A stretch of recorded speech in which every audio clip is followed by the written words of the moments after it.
नमस्कार, आप सभी का एक बार फिर मेरे चैनल स्वेट्स पैशन पे स्वागत है।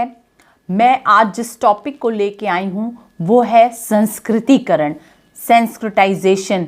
मैंने प्रोसेस में मॉडर्नाइजेशन और सेक्युलराइजेशन ऑलरेडी उस पर वीडियो बना दिया है, आप प्लीज़ उसे ज़रूर देखिएगा। और जो आज का वीडियो है वो है सेंस्क्रिटाइजेशन। आज इसके में भी 2 वॉल्यूम्स हो सकते हैं और आज जिसको हम पढ़ेंगे, आज बेसिकली हम सेंस्क्रिटाइजेशन के कंसेप्ट को देखेंगे। साथ में सेंस्क्रिटाइजेशन के कंसेप्ट में ही हम ब्राह्मणाइजेशन के कंसेप्ट को समझेंगे, डोमिनेंट कास्ट के कंसेप्ट को समझेंगे और साथ में डीसेंस्क्रिटाइजेशन के प्रोसेस को, जनजातीयकरण या संस्कृतिकरण भी उसको कहा जाता है, हम उसके भी कंसेप्ट को देखेंगे। तो चलिए स्टार्ट करते हैं आज का वीडियो। उससे पहले प्लीज़ आपने अभी तक मेरे चैनल को सब्सक्राइब नहीं किया तो प्लीज़ मेरे चैनल को सब्सक्राइब करिए। वीडियो पसंद आने पे ज़रूर लाइक के बटन को ज़रूर प्रेस कर दीजिएगा और बेल आइकन को प्रेस कर दीजिएगा। साथ में अपने वैल्यूएबल कमेंट्स को देना बिल्कुल मत भूलिएगा। तो चलिए स्टार्ट करते हैं आज का वीडियो। सोशियोलॉजी में संस्कृतिकरण का जो अवधारणा है, संस्कृताइजेशन का जो कंसेप्ट है वो बहुत ज़्यादा इम्पॉर्टेंट कंसेप्ट है। जब हम renaissance, enlightenment period, French revolution, industrial revolution को पढ़ते हैं इमर्जेंस ऑफ सोशल थॉट में, और साथ में कॉलोनिज्म के इम्पैक्ट को हम देखते हैं इंडियन कॉन्टेक्स्ट में, तो उसमें हम वेस्टर्नाइजेशन के कंसेप्ट को देखते हैं, मॉडर्नाइजेशन के कंसेप्ट को देखते हैं और साथ में सेकुलराइजेशन के कंसेप्ट को देखते हैं।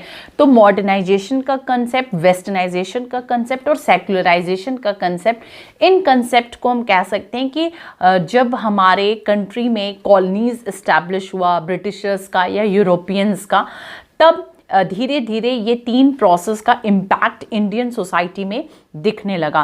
पर सेंस्क्रिटाइजेशन प्रोसेस को हम कह सकते हैं कि ये प्योरली इंडिया का ही कंसेप्ट है। इंडियन सोसाइटी में इस कंसेप्ट को देखा गया और उसके अलग फैक्टर्स हैं इस प्रोसेस के बढ़ने के, पर चूँकि कॉलोनीज़ के इम्पैक्ट को हम सेंस्क्रिटाइजेशन के प्रोसेस से नहीं जोड़ सकते।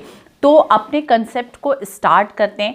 सबसे पहले याद रखिएगा कि सेंस्क्रिटाइजेशन का कंसेप्ट प्रोफेसर एम.एन. श्रीनिवास ने दिया। ठीक है, ये दिमाग पे सबसे पहले बिठा दीजिएगा कि एम.एन. श्रीनिवास ने सेंस्क्रिटाइजेशन के कंसेप्ट को इंट्रोड्यूस किया। कब किया?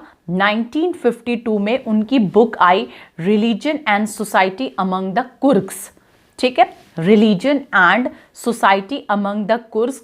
उसमें सबसे पहले उस किताब में, उनकी जो किताब थी एम.एन. श्रीनिवास की, उसमें सबसे पहले इन्होंने संस्कृताइजेशन का, संस्कृतिकरण का कंसेप्ट दिया। किस संदर्भ में दिया? भारतीय सामाजिक परिवर्तन की अंतर्निहित प्रक्रिया के रूप में। ठीक है, ये इंटरनल प्रोसेस है, अंतर्निहित प्रक्रिया के रूप में इस कंसेप्ट को दिया। याद रखिएगा, भारतीय सामाजिक परिवर्तन की मतलब इंडियन सोसाइटी में जो चेंजेस आ रहा है, तो इंडियन सोसाइटी के चेंजेस में हम 2 तरह के फोर्सेस को देखते हैं, एक्सटर्नल फोर्सेस को और इंटरनल फोर्सेस को। मतलब जो इंडियन सोसाइटी चेंजेबल प्रोसेस से गुजर रही है, परिवर्तन हो रहे हैं। आप देखिए, पहले इंडियन सोसाइटी का नेचर और कैरेक्टरिस्टिक्स थोड़े अलग थे और अब धीरे धीरे भारतीय समाज की जो विशेषताएं हैं या जो उनकी आप इंग्लिश में कैरेक्टरिस्टिक्स कहते हैं, वो धीरे धीरे चेंज हो रहे हैं। तो इस चेंज के पीछे 2 तरह के फोर्सेस काम करते हैं, एक्सटर्नल फोर्सेस और इंटरनल फोर्सेस। एक्सटर्नल फोर्सेस में मैंने पहले ही जैसे कहा कि वेस्टर्नाइजेशन का प्रोसेस, मॉडर्नाइजेशन का प्रोसेस, सेकुलराइजेशन का प्रोसेस, ये सब एक्सटर्नल फोर्सेस हैं जो कि कॉलोनीज़ के इम्पैक्ट की वजह से इंडियन सोसाइटी में आए और उससे इंडियन सोसाइटी में चेंजेस देखा जाता है। पर अगर इंटरनल फैक्टर्स की बात किया जाए, जो यहीं द्वारा जनित है, भारतीय समाज में ही जिसका जन्म हुआ है, उनमें एक सबसे बड़ा फैक्टर है संस्कृतिकरण। संस्कृताइजेशन की वजह से भी आप इंडियन सोशल ऑर्गेनाइजेशन के जो मूलभूत विशेषताएं हैं उसमें परिवर्तन देख सकते हैं। तो सबसे पहले मैंने आपको बताया कि इस कंसेप्ट को एम.एन. श्रीनिवास ने दिया है, जैसा कि आप देख सकते हैं नोट्स में भी लिखा हुआ है। हिंदू जाति व्यवस्था की गतिशील प्रक्रिया को स्पष्ट करने के लिए, मेनली ये हिंदू कास्ट सिस्टम से जुड़ा हुआ ये प्रोसेस है। मेनली हिंदू जाति व्यवस्था में इस प्रक्रिया को हम देखते हैं। और उन्होंने मैसूर राज्य के कुर्गों का अध्ययन करके संस्कृतिकरण की अवधारणा को प्रतिपादित किया। कौन किया? एम.एन. श्रीनिवास ने। तो इसलिए मैसूर के कुर्ग जाति है उस पे उन्होंने ये अध्ययन किया था, इसलिए इनकी बुक का नाम भी था religion and society among the Coorgs. और उस पे इन्होंने ये स्टडी की और स्टडी करने के बाद से उन्होंने इस कंसेप्ट को दिया अपनी बुक में, और तब ये कंसेप्ट आया 1952 में। इसमें एक चीज़ आता है कंसेप्ट ब्राह्मणीकरण। कई बार बच्चे क्लास में भी ये क्वेश्चन उठाते हैं कि मैम ब्राह्मणाइजेशन एंड संस्कृताइजेशन में क्या डिफरेंस है। तो आप समझिए कि जब श्रीनिवास ने स्टडी की या जब वो कर रहे थे तो पहले इस कंसेप्ट का नाम उन्होंने ब्राह्मणाइजेशन दिया था, ब्राह्मणीकरण दिया था। क्यों दिया था? क्योंकि उन्होंने ये देखा, उन्होंने ये अवलोकित किया कि निम्न हिंदू जातियों के सदस्य ब्राह्मणों की प्रथाओं, धार्मिक कृत्यों, आस्थाओं, विचारधाराओं और जीवन प्रणाली को अपनाने तथा अपनी जाति विशेष की कुछ विकृत प्रथाओं को छोड़ने में लगे हैं।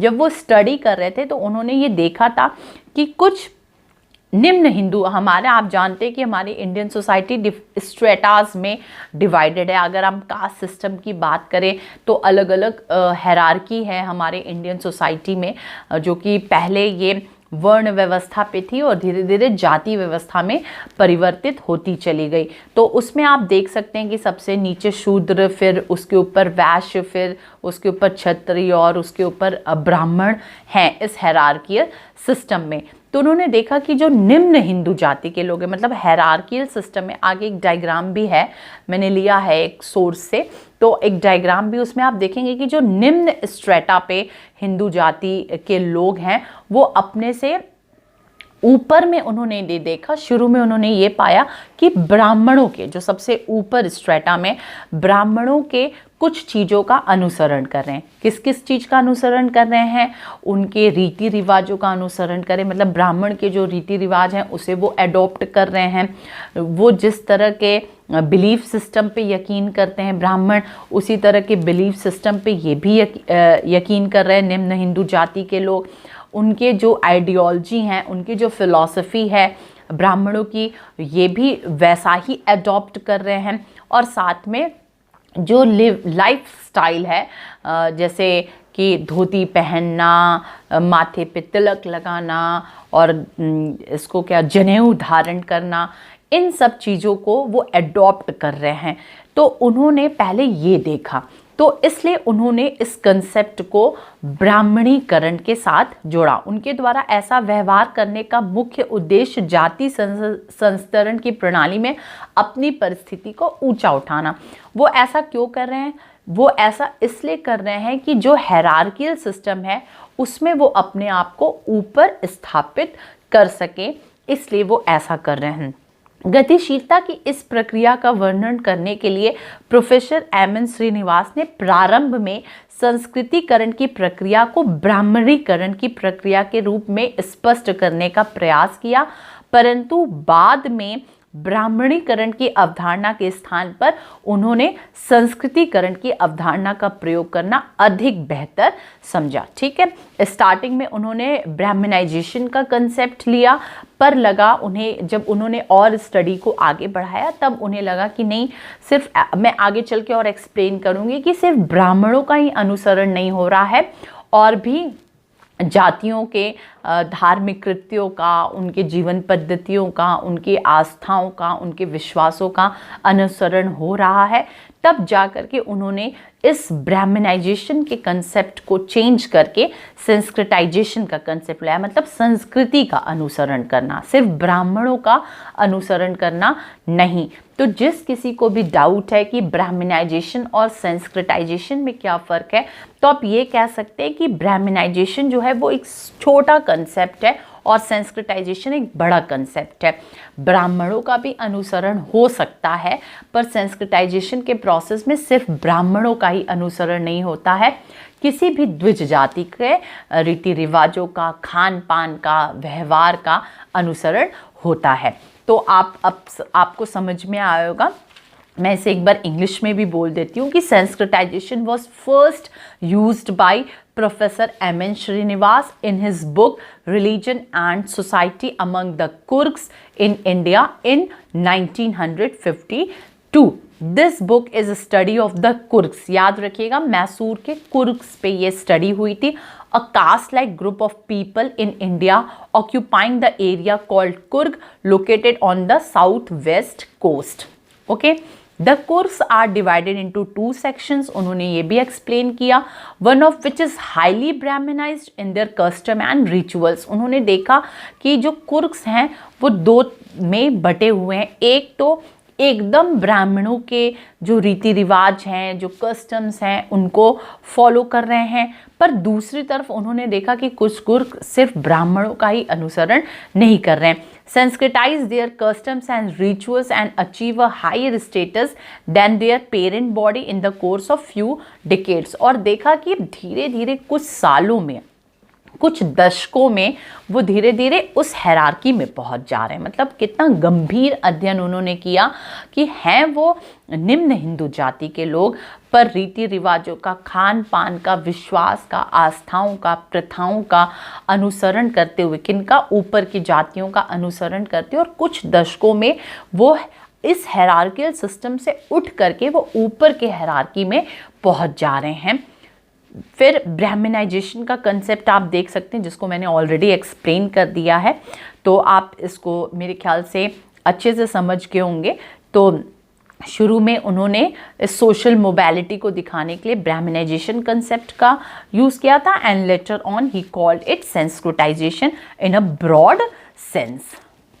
तो जितना मैंने बताया वो आप इंट्रोडक्शन में लिखेंगे। जब भी आपको क्वेश्चन आएगा लिखने के लिए, तो क्वेश्चन आएगा what do you mean by sanskritisation, या what is the process of sanskritisation in Indian society, या how sanskritisation process effect the social change of Indian system. तो आप इस तरह के क्वेश्चंस आएंगे, तो आप ये इंट्रो पार्ट लिखिएगा। फिर हम डेफिनेशंस पे आते हैं। तो पूरा श्रीनिवास ने पूरे अच्छी तरह से संस्कृताइजेशन को डिफाइन किया है। तो Sanskritisation is a process by विच, आप समझिए ये वह प्रक्रिया है bye which a lower caste और ट्राइब, इन्होंने ट्राइब को भी इसमें शामिल किया। आप याद रखिएगा, सिर्फ कास्ट को शामिल, आप कास्ट और ट्राइब्स में डिफरेंस अच्छी तरह से जानते होंगे, तो कास्ट को सिर्फ डिफाइन नहीं किया, इन्होंने ट्राइब्स को भी डिफाइन किया कि ट्राइब्स भी ऐसा करते हैं।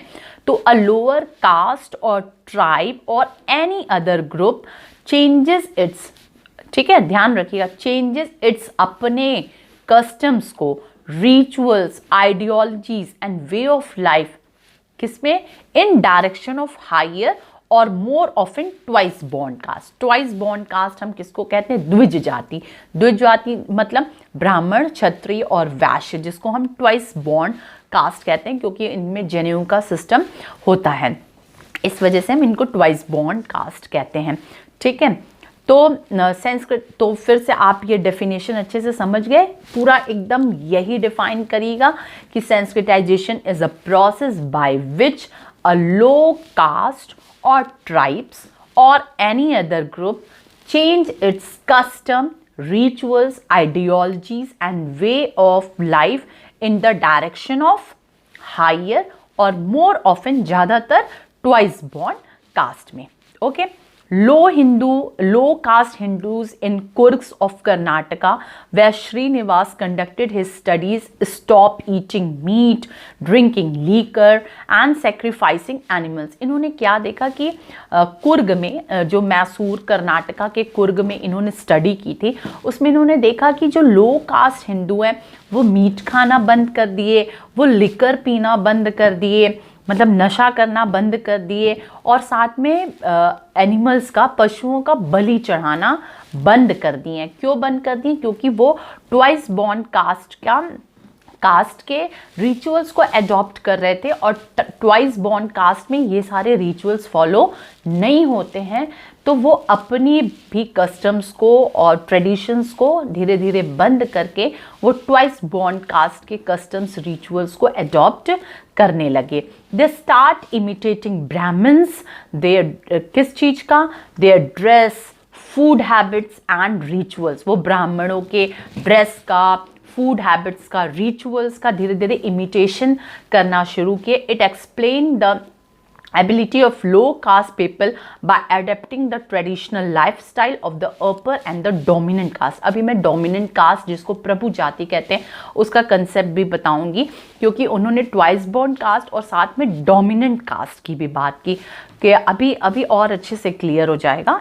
अभी बताने का मतलब कि थोड़ा सा हौच पौच हो जाएगा, तो ये आप अच्छे से समझ गए डेफिनेशन।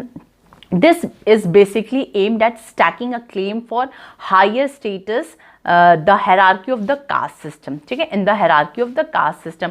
ऐसा क्यों किया गया? सेंस्क्रिटाइजेशन का प्रोसेस क्यों दिखा?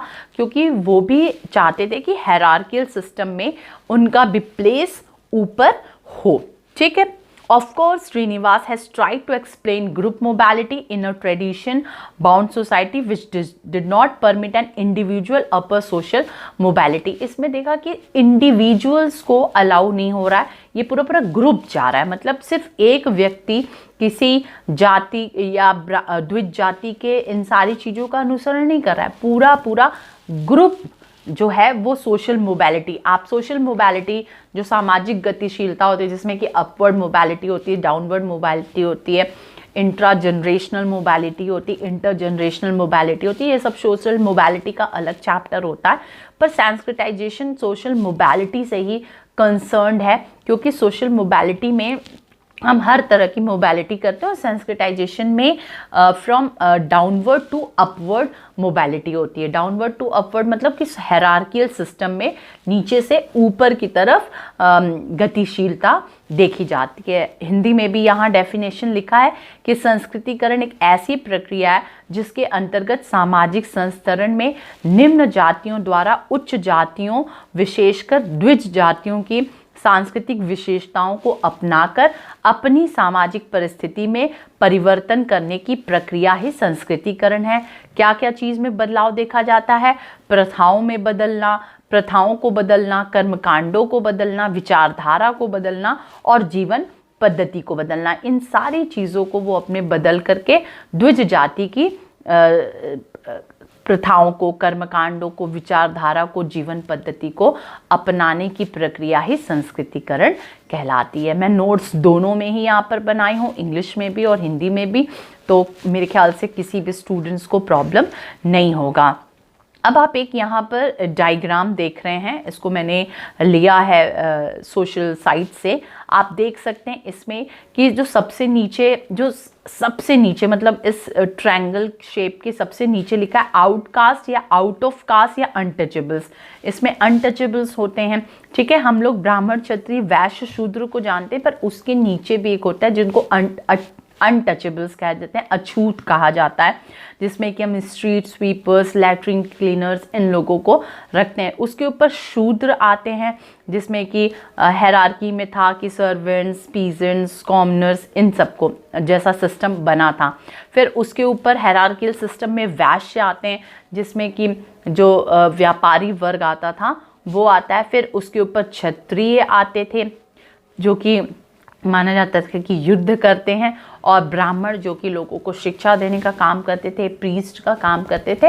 ये तो यही हमारे इंडियन कास्ट सिस्टम में हायरार्कियल सिस्टम था। तो ये डायग्राम आप जब भी सेंस्क्रिटाइजेशन का कंसेप्ट लिखिएगा तो आप ये बनाएगा, और उसी में आप सोशल मोबिलिटी दिखाएगा कि किस तरह से शूद्र जो है ऊपर के द्विज जातियों का, ऊपर के द्विज जाति कौन कौन, ब्राह्मण, क्षत्रिय और वैश्य, उसका इमिटेशन करते हैं, उनके आचार व्यवहार का, जीवन पद्धति का, वे ऑफ लाइफ का, ठीक है, रिचुअल्स का, कस्टम्स का, इनका।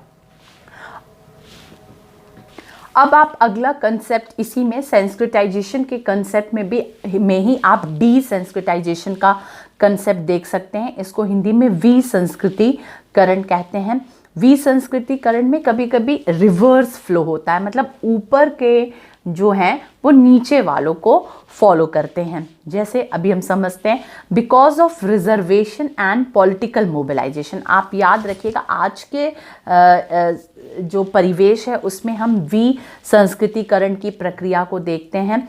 अब आप देखिए क्यों, आरक्षण के कारण या पॉलिटिकल मोबिलाइजेशन के कारण, ठीक है, रिजर्वेशन के कारण या जो पॉलिटिकल मोबिलाइजेशन है उसकी वजह से कास्ट आइडेंटिटी की बात हो रही है। ये जो रिवर्स्ड गियर में जा रहा है, ठीक है, ये जो ट्रेंड है, ट्रेंड क्या था अभी मैंने जो बताया, सेंस्क्रिटाइजेशन का प्रोसेस जो था वो ट्रेंड का था, मतलब फ्रॉम बॉटम टू टॉप, मतलब जो नीचे वाले थे वो ऊपर वाले में बदल रहे थे। पर रिवर्स मतलब कि ऊपर वाले अब नीचे वाले में बदलेंगे। ऐसा क्यों? मेन है पॉलिटिकल मोबिलाइजेशन की वजह से और रिजर्वेशन पॉलिसी की वजह से। This trend is exactly opposite to sanskritisation, thus can be termed as desensitization. In the recent past years, there has been increasing tendency among various social groups to project themselves as backward in order to acquire the benefits of the reservation. आप जानते हैं कि आप विगत कई सालों में देख रहे होंगे कि कुछ जो जाति है, कुछ कास्ट के लोग हैं या कुछ सामाजिक समूह है, सोशल ग्रुप है, वो अपने आप को बैकवर्ड प्रूफ करने में लगे हुए हैं। बैकवर्ड वो अपने आप को सिद्ध कर रहे हैं ताकि उनको रिजर्वेशन का फ़ायदा मिल सके। मैं एग्जांपल आपको दे सकती हूँ कि जो राजस्थान का गुज्जर आंदोलन आपने अभी कुछ साल पहले ही देखा, the agitation by the Gujjars in Rajasthan to claim the status of scheduled tribe and by Jats in northwestern part of the country to include them in the list of backward class truly exemplifies this novel trend. आप देख सकते हैं राजस्थान के गुज्जर्स और north west जो India का part है वहाँ के जाट, ये अपने आप को शेड्यूल ट्राइब डिक्लेयर करने में लगे हुए हैं। तो ये जो है वो डीसेंस्क्रिटाइजेशन का बहुत बेस्ट एग्जाम्पल है। तो आपने सेंस्क्रिटाइजेशन समझा, आपने डीसेंस्क्रिटाइजेशन समझा। Desanskritisation process just opposite process of sanskritisation. Sanskritisation में हम फ्रॉम बॉटम से टॉप की तरफ जाते हैं। जो हायरार्कियल सिस्टम है उसमें निम्न हिंदू जाति वाले उच्च जाति या द्विज जाति के चीज़ों का अनुसरण करते हैं, और इसमें क्या है कि उच्च जाति या द्विज जाति के लोग अपने आप को बैकवर्ड डिक्लेयर करने में लगे हैं, और इसके पीछे रिजर्वेशन या पॉलिटिकल मोबिलाइजेशन एक बहुत बड़ा फैक्टर है। सेंस्क्रिटाइजेशन के प्रोसेस को डिफाइन करते वक्त, एक्सप्लेन करते वक्त अपनी किताब में श्रीनिवास ने बहुत सारे कंसेप्ट को भी बताया। उसमें उन्होंने वेस्टर्नाइजेशन को भी बताया। मैं भी थोड़ा सा यहाँ पर वेस्टर्नाइजेशन को बताऊंगी कि सेंस्क्रिटाइजेशन और वेस्टर्नाइजेशन में थोड़ा सा difference. When compared to sensitization, westernization is a simpler concept. अगर हम सेंस्क्रिटाइजेशन और वेस्टर्नाइजेशन को कंपेयर करें, अभी मैं क्लास ले रही थी 2-3 दिन पहले और उसमें ये क्वेश्चन उठा था कि मैम वेस्टर्नाइजेशन और मॉडर्नाइजेशन में किस तरह से डिफरेंस है, इस तरह से क्वेश्चन उठा था। तो यहाँ पर हमें इसको भी समझना होगा कि श्रीनिवास इन 1966 डिफाइंस वेस्टर्नाइजेशन। उन्होंने वेस्टर्नाइजेशन को किस तरह से डिफाइन किया कि the changes brought about in Indian society and culture as a result of over 150 years of British rule. Almost 150 साल, पौने 200 साल तक ब्रिटिश रूल हमारे कंट्री में रहा, और इसकी वजह से हमारे भारतीय समाज में आप बहुत ज़्यादा चेंजेस देखेंगे। तो इस संदर्भ में द टर्म सबसमिंग चेंजेस कौन कौन से आए, जैसे टेक्नोलॉजी में, इंस्टीट्यूशंस में, आइडियोलॉजी में, हमारे वैल्यूज़ में, तो इसे हम वेस्टर्नाइजेशन कहते हैं। ठीक है, क्लियर समझिए कि 150 सालों में जो कॉलोनिज्म हमारे यहाँ दिखा, मतलब कॉलोनीज़ का इम्पैक्ट जो दिखा, उसकी वजह से हमारे बहुत सारे इंस्टीट्यूशंस में, हमारे टेक्नोलॉजिकल सिस्टम में, हमारे आइडियोलॉजी, बिलीव्स और वैल्यू सिस्टम में बहुत सारे चेंजेस दिखे गए, जिसको कि श्रीनिवास ने वेस्टर्नाइजेशन कहा है। According to him, an increase in westernisation does not retard the process of सेंस्क्रिटाइजेशन।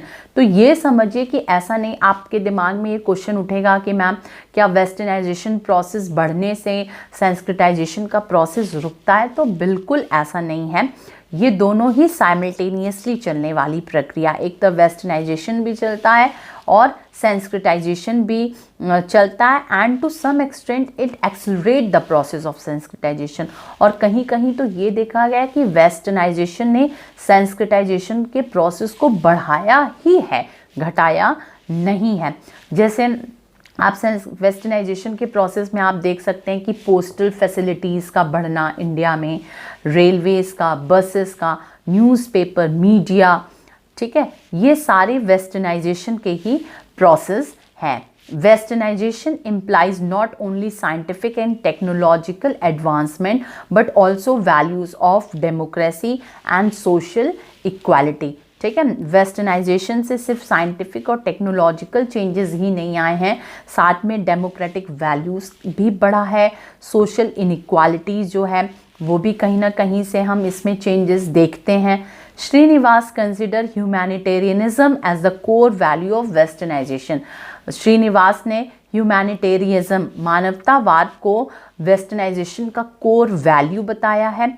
इसका मतलब क्या होता है कि an active concern for the welfare of all human beings irrespective of caste, economic position, religion, age and sex. मतलब किसी भी व्यक्ति को जाति के आधार पे, उसके आर्थिक स्थिति के आधार पे, उसके धर्म के आधार पे, उसके आयु के आधार पे और उसके लिंग के आधार पे कहीं से उसके साथ भेदभाव नहीं किया जाएगा। Active concern for the welfare of all human beings, सारे ह्यूमन बींग्स के वेलफेयर की बात की जाएगी। एक चीज़ और है कि in Indian society the impact of westernization vary from individual to individual and from region to region. आप देखिएगा, ये मैंने लिखा भी अलग से हाईलाइट करके कि वेस्टर्नाइजेशन का इम्पैक्ट इंडिया में पर्सन टू पर्सन वेरी करता है और रीजन टू रीजन वेरी करता है। कैसे कि कुछ लोग वेस्टर्नाइजेशन को सिर्फ ड्रेस पैटर्न से, फूड हैबिट से, स्पीच से, स्पीच मतलब कि किस तरह से इंग्लिश हम वैसा बोल ले, किस तरह से हम एक्सेंट में चेंज ला दें, हमारे फूड बिहेवियर, हम पिज़्ज़ा खाएं, हम ब्रेड्स को यूज़ करें, और किस तरह से हम अपने ड्रेसिंग पैटर्न में चेंजेस लाए। कुछ लोग वेस्टर्नाइजेशन को उससे भी जोड़ते हैं, पर कुछ लोग वेस्टर्न साइंस और टेक्नोलॉजी को जो हमने अडॉप्ट किया, कुछ लोग वेस्टर्नाइजेशन को उससे भी कोरिलेट करते हैं। जैसे कि रेलवेज़ का यहाँ पर आविष्कार होना, मीन्स ऑफ कम्युनिकेशन का यहाँ पर बढ़ना। तो वेस्टर्नाइजेशन का जो इम्पैक्ट है वो इंडिया में वेरी करता है, individual to individual, region to region, क्षेत्र के आधार पे भी और व्यक्ति के भी आधार पे। तो वेस्टर्नाइजेशन को समझाने का यहाँ इसलिए मतलब था कि आप ये मत सोचिए कि वेस्टर्नाइजेशन के इम्पैक्ट से क्या सेंसिटाइजेशन का प्रोसेस रुक जाता है या स्लो हो जाता है, ऐसा बिल्कुल नहीं है। एक तरफ वेस्टर्नाइजेशन का भी कंसेप्ट चलता है, एक तरफ सेंसिटाइजेशन का भी कंसेप्ट चलता है। कहीं कहीं ये भी देखा गया है कि वेस्टर्नाइजेशन का जो कंसेप्ट है वो सेंसिटाइजेशन के प्रोसेस को स्पीड अप ही करता है, एक्सेलरेट ही करता है, बढ़ाता ही है।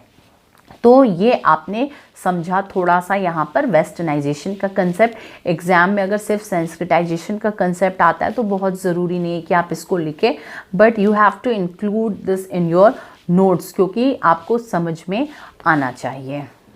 जब हम सेंस्क्रिटाइजेशन का प्रोसेस पढ़ते हैं तो उसमें हम डोमिनेंट कास्ट का, प्रभु जाति जिसको कहा जाता है, उसका कंसेप्ट ज़रूर पढ़ते हैं, क्योंकि अभी तक हम लोगों ने देखा कि सेंस्क्रिटाइजेशन के प्रोसेस में जो निम्न हिंदू जाति के हैं वो अपने से उच्च जाति के लोगों के लाइफस्टाइल का, फूड हैबिट का अनुसरण करते हैं। ठीक है, अभी तक ये जाना, पर कुछ यहाँ पर मैं अलग कंसेप्ट डोमिनेंट कास्ट का, जिसको प्रभु जाति कहते हैं, तो प्रभु जाति के भी अवधारणा को समझना हमें यहाँ पर बहुत ज़रूरी है। तो another concept of dominant caste was propounded by M N. Srinivas. तो श्रीनिवास ने सेंस्क्रिटाइजेशन को भी एक्सप्लेन किया, डीसेंस्क्रिटाइजेशन को भी एक्सप्लेन किया, ब्राह्मणाइजेशन को भी एक्सप्लेन किया, और फिर डोमिनेंट कास्ट को भी एक्सप्लेन किया। According to him that caste set be dominant caste which have political and economic effect in a particular village और area। ये ध्यान दीजिए कि कुछ गाँव में या कुछ क्षेत्रों में कुछ ऐसे समुदाय होते हैं जो कि राजनीतिक रूप से या आर्थिक रूप से समृद्ध होते हैं। ठीक है, जरूरी नहीं है कि वो द्विज जाति हो, जरूरी नहीं है कि वो ट्वाइस बॉर्न कास्ट हो, मतलब ब्राह्मण हो, क्षत्रिय हो, वैश्य हो, कोई भी हो सकते हैं। बस मतलब कुछ ऐसे ग्रुप्स होते हैं या कुछ ऐसे कास्ट होते हैं जो पॉलिटिकली, याद रखिएगा डोमिनेंट कास्ट में किस किस चीज़ की बात हो रही है, पॉलिटिकल और इकोनॉमिक सेंस में, कि पॉलिटिकल राजनीतिक रूप से और आर्थिक रूप से वो शक्तिशाली होते हैं। The caste does not to be the top slot in social hierarchy or ethnic category. याद रखिएगा कि ज़रूरी नहीं है कि ये जो प्रभु जाति हैं वो हायरार्कियल सिस्टम में ऊपर हों। ठीक है, वही मैंने कहा ना कि जरूरी नहीं है कि वो द्विज जाति में ही हो, वो जरूरी नहीं कि हायरार्कियल सिस्टम में टॉप हो, बट दे आर पॉलिटिकली और इकोनॉमिकली स्ट्रांग, पर वो वहाँ पर उस पर्टिकुलर क्षेत्र में राजनीतिक रूप से और आर्थिक रूप से समृद्धशाली हो सकते हैं। सम फैक्टर्स लाइक स्ट्रेंथ, कैसे हो सकते हैं कि स्ट्रेंथ ऑफ पॉपुलेशन, मतलब उनकी जनसंख्या ज़्यादा हो सकती है, एजुकेशन में वो अच्छे हो सकते हैं, कल्चरल हायरार्की में हो सकते हैं, मतलब उनकी सांस्कृतिक विरासत बहुत सुदृढ़ हो सकती है। Or creates dominant caste for a special village or area, तो उस पर्टिकुलर एरिया या गांव में वो डोमिनेंट कास्ट के रूप में रोल प्ले करते हैं। According to Srinivas, to be sovereign of any caste must have following features. वो उन्होंने और कुछ फीचर्स बताए कि देखिए मैंने पॉइंट में लिखा है कि the caste dominates when its feels economic and political power.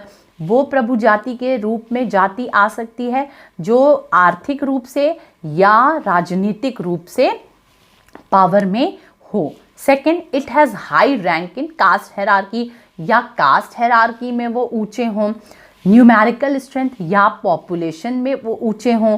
Letter Srinivas mention some other features, और भी फीचर्स उन्होंने डोमिनेंट कास्ट के लिए ऐड किए कि या तो वो मॉडर्न एजुकेशन सिस्टम से जुड़े हों या वो इनोवेटिव बिजनेस कर रहे हों, द इकोनॉमिक और पॉलिटिकल डोमिनेशन हो, या working for the entire village unity, justice और वेलफेयर, या तो उस गांव के लिए वो यूनिटी पे काम कर रहे हो, जस्टिस पे काम कर रहे हो, वेलफेयर पे काम कर रहे हो। फिर से मैं डोमिनेंट कास्ट को बता रही हूँ कि डोमिनेंट कास्ट ऐसी जाति होती है जो जरूरी नहीं है कि सोशल हायरार्की में ऊंची हो।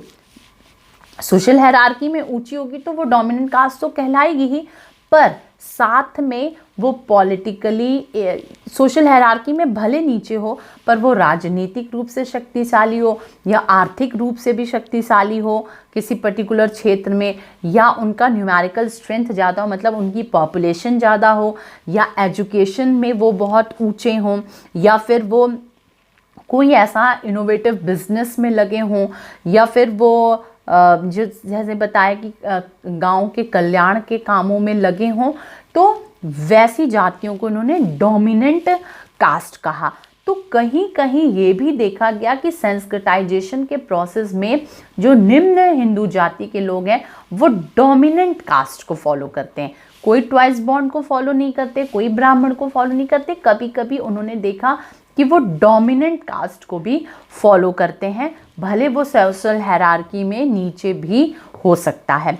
एक एग्जाम्पल कुछ मैंने यहाँ पर दिया है कि in his study of Ramapura village में एम.एन. श्रीनिवास ने देखा कि ओक्कालिगा कास्ट जो है वो डोमिनेंट कास्ट है। ओक्कालिगा कास्ट, भले वो नाम आप नाम से समझ सकते हैं कि सोशल हायरार्की में वो नीचे होगा, कास्ट हायरार्की में नीचे होगा, बट वो डोमिनेंट कास्ट के रूप में प्ले कर रहा है रोल रामापुरा गांव में, ठीक है। Besides some more studies done on the concept of dominant caste पे और लोगों ने स्टडी की, जैसे आंध्रे ब्रतई ने देखा कि Brahmin caste as a dominant caste in Thanjavur में ब्राह्मण जो है वो डोमिनेंट कास्ट के रूप में प्ले करता है रोल। इसी तरह के.एल. शर्मा ने देखा कि राजपूत कास्ट जो है वो राजस्थान के 6 गांवों में डोमिनेंट कास्ट की तरह रोल प्ले कर रहा है। इसी तरह ऑस्कर लेविस ने देखा कि जो जाट हैं रामापुरा विलेज में, यूपी के जो रामपुर विलेज है वहाँ पर जाट जो हैं वो डोमिनेंट कास्ट के रूप में रोल प्ले कर रहे हैं। उसी तरह एन शुक्ला ने अपनी स्टडी झुमको विलेज जो कि भागलपुर में पड़ता है, झुमको विलेज, वहाँ पर एन शुक्ला ने यादव को देखा कि वो डोमिनेंट कास्ट में हैं। उसी तरह मोहना और दुल्दी विलेज में डी.एन. मजुमदार ने देखा कि ठाकुर जो हैं वो डोमिनेंट कास्ट के रूप में रोल प्ले कर रहे हैं। इसी तरह Hitchcock found Rajput caste as a dominant in Khalapur. उसी तरह राजपूत कास्ट कहीं पर काल्हापुर गांव में, काल्हापुर एक गांव है, वहां पर राजपूत एक डोमिनेंट कास्ट के रूप में रोल प्ले कर रहे हैं। तो इसी तरह Mayer found Brahmin caste as a dominant in कुंभापेट्राड एक जगह है वहाँ पर। तो मैंने बताया आपको पूरे स्टडी में अलग अलग ऑस्कर लेविस की स्टडी में, एन शुक्ला के स्टडी में, मजुमदार के स्टडी में, मैरे के स्टडी में, के.एल. शर्मा के स्टडी में, आंध्रे ब्रतई के स्टडी में, इवन एम.एन. श्रीनिवास की स्टडी में कि डोमिनेंट कास्ट जरूरी नहीं किसी एक कास्ट का हो। डोमिनेंट कास्ट किस किस टर्म्स में, पॉलिटिकल टर्म में, इकोनॉमिक टर्म में और न्यूमेरिकल स्ट्रेंथ में और मॉडर्न एजुकेशन के टर्म में और इनोवेटिव बिजनेस में लगे हों या कास्ट हायरार्की में भी ऊपर लगे हों या वेलफेयर के काम में ऊपर लगे हों, कहीं भी डोमिनेंट कास्ट हो सकते हैं। कभी वो यादव हो सकते हैं, कभी वो राजपूत हो सकते हैं, कभी वो ठाकुर हो सकते हैं, कभी वो ब्राह्मण हो सकते हैं, कभी इवन शूद्रास भी हो सकते हैं। तो कोई भी डोमिनेंट कास्ट के रूप में हो सकता है। तो आज आपने क्या क्या चीज़ों को पढ़ा?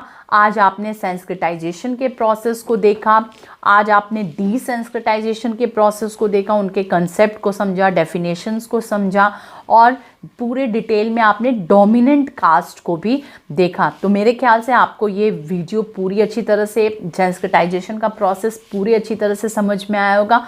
और अब जो नेक्स्ट वॉल्यूम होगा उसमें हम कैरेक्टरिस्टिक्स को देखेंगे सेंस्क्रिटाइजेशन के, साथ में जो पावरफुल सोर्स हैं सेंस्क्रिटाइजेशन प्रोसेस के गवर्न होने में उनको देखेंगे और अगर समय मिलेगा तो हम उसके कुछ और भी पॉइंट्स को देखेंगे। तो आप मेरे ख्याल से इस वीडियो को समझ लिए होंगे, फिर आप इस पे पूरा नोट्स अपना बना करके पूरी तरह से तैयार कर लीजिएगा। कोई प्रॉब्लम होगी कमेंट सेक्शन में ज़रूर मुझसे पूछिएगा और आप पढ़ते रहिए, खूब खुश रहिए, मस्त रहिए, वीडियोस को लाइक और शेयर करते रहिए। आप सभी स्वस्थ रहिए। Bye bye.